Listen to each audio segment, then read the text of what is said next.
हाँ तो बच्चों, हम लोग पहुंचे हैं कक्षा 10वीं हिंदी क्षितिज भाग 2 पद्य भाग की ओर।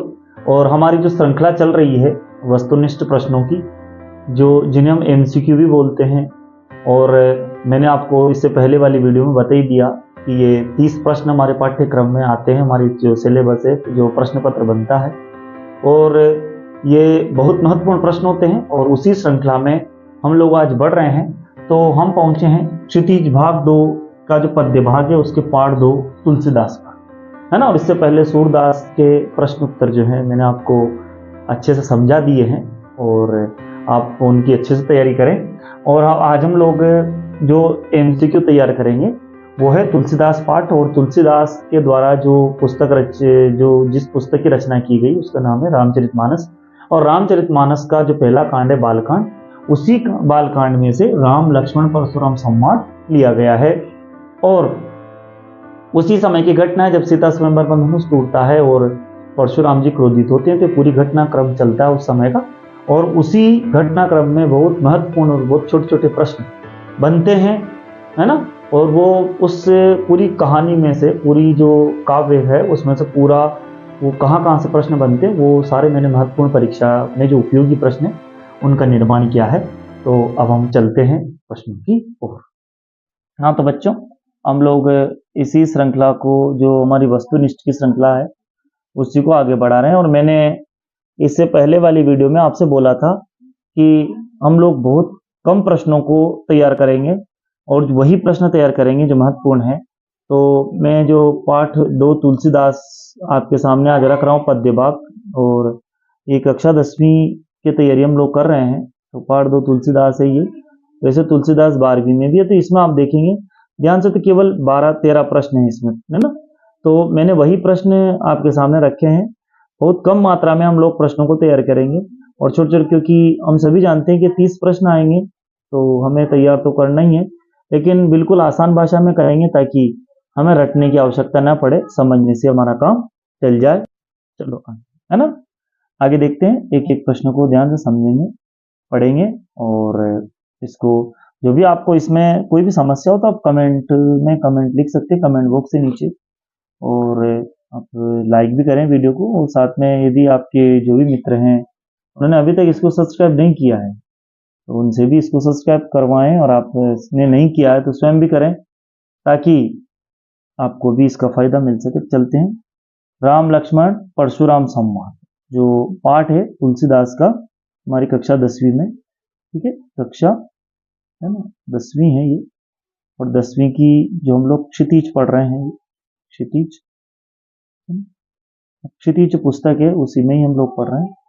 तो राम लक्ष्मण परशुराम संवाद खंड रामचरितमानस के कौन से कांड से लिया गया है? बहुत अच्छा प्रश्न है और बहुत महत्वपूर्ण प्रश्न है। राम लक्ष्मण परशुराम संवाद जो है वो ये खंड है रामचरितमानस के कौन से कांड से लिया गया है? बालकांड से लिया गया। कहां से लिया गया? ये बालकांड से लिया गया। प्रश्न नंबर 2 है, परशुराम पृथ्वी जीतकर किसे दान कर चुके हैं? परशुराम पृथ्वी जीतकर किसे दान कर चुके हैं? तो परशुराम, हमने पढ़ा था कि उन्होंने 21 बार क्षत्रियों को हराया और 21 बार उन्होंने इस पृथ्वी को जीता, और जीत करके वो ब्राह्मणों को दान कर चुके हैं। तो इस पाठ में जो हम लोग पाठ पढ़ रहे हैं, हमने जो कविता पढ़ी है, ये भाग पढ़ा है बालकांड का, उसमें इस बात का जिक्र आया है। इसीलिए प्रश्न बहुत महत्वपूर्ण बना है। तो मैंने इसलिए इसको लगा मुझे कि ये लिखना चाहिए, परीक्षा की दृष्टि से महत्वपूर्ण है, इसलिए रखा। तो परशुराम पृथ्वी जीतकर किसे दान कर चुके? तो परशुराम ब्राह्मणों को दान कर चुके हैं।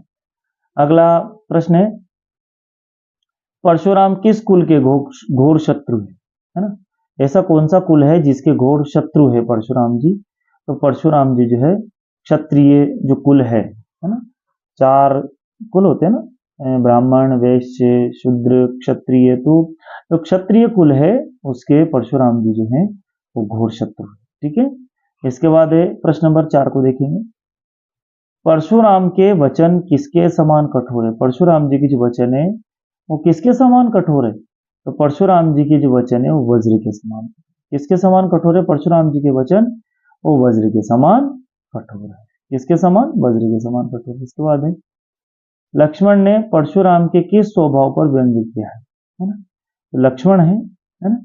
लक्ष्मण हमने जब पढ़ा है यहाँ पर राम लक्ष्मण परशुराम संवाद, तो इसमें प्रारंभ में ही देखते हैं हम लोग कि परशुराम जी जब क्रोधित होते हैं और राम से कुछ कहते हैं तो राम बड़े ही शांत और सरल स्वभाव के हैं, लक्ष्मण थोड़े चंचल है। तो लक्ष्मण ने परशुराम के किस स्वभाव पर व्यंग किया है। तो लक्ष्मण ने परशुराम का जो स्वभाव है, ध्यान रखेंगे इसका बड़ बोलापन है ना, क्योंकि लक्ष्मण ने परशुराम के स्वभाव को बताया है ना, लक्ष्मण के स्वभाव को नहीं, परशुराम के स्वभाव के बारे में चर्चा चल रही थी, उनका स्वभाव कैसा है, बड़ बोला। इसके बाद है फिर प्रश्न नंबर 6 है, परशुराम ने किसके प्रेम के कारण लक्ष्मण का वध नहीं किया।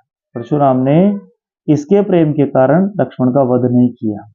तो परशुराम जो है वो विश्वामित्र जी के प्रेम के कारण उन्होंने वध नहीं किया, क्योंकि विश्वामित्र जी हैं वो परशुराम जी के साथी थे, मित्र थे, इसी कारण से वो विश्वामित्र से प्रेम करते थे और इसी प्रेम के कारण उन्होंने लक्ष्मण का वध नहीं।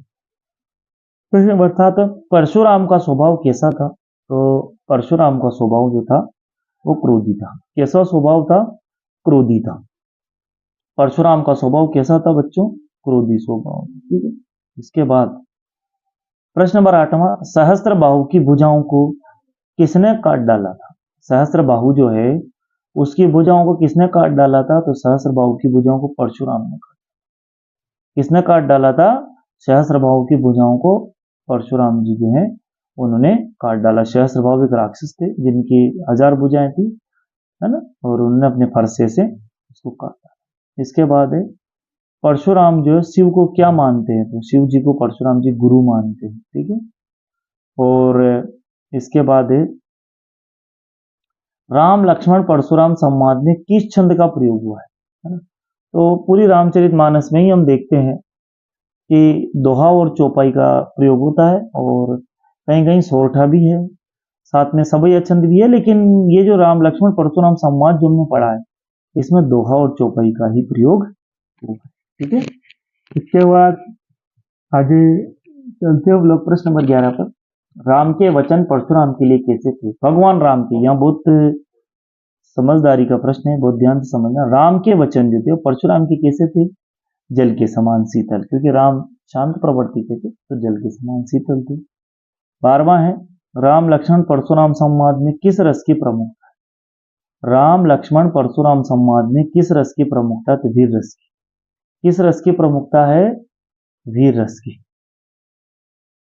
और किसके कहने पर परशुराम ने अपनी माता का वध किया।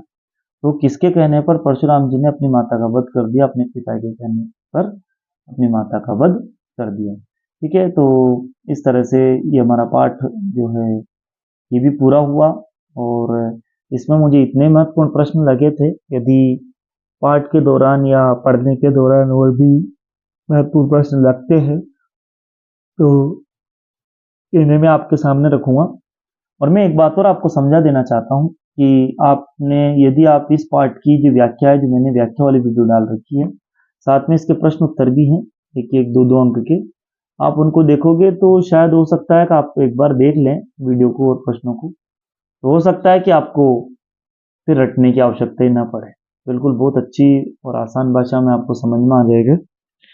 तो इसी के साथ ये हमारा पार्ट 2 भी पूरा हुआ, और आप लगातार चैनल पर बने रहें, वीडियो पर बने रहें, और आपकी जो भी समस्या है, जो भी कहीं भी ऐसा विषय संबंधित आपको ऐसा लगता है कि आपको और भी जानकारी चाहिए, तो आप मुझे कभी मेरे नंबर पर कॉल कर सकते हैं। साथ में चाहें तो इसके कमेंट बॉक्स में कमेंट भी कर दें, तो मैं आपसे भी संपर्क कर सकता हूँ, है ना। तो आपको पढ़ाई से संबंधित जो भी जानकारी हो आप समय समय पर लेना चाहें तो मुझे बहुत अच्छा लगेगा। आपको कोई भी विषय वस्तु समझ में नहीं आ रही है, आप समझना चाहते हैं, तो इसी के साथ हमारा पार्ट पूरा हुआ दूसरा, और तुलसीदास वाला पार्ट हम लोग अब इसी सीरीज को आगे बढ़ाएंगे और अगली वीडियो की ओर चलेंगे। तो आप सभी का ये वीडियो देखने के लिए बहुत बहुत धन्यवाद।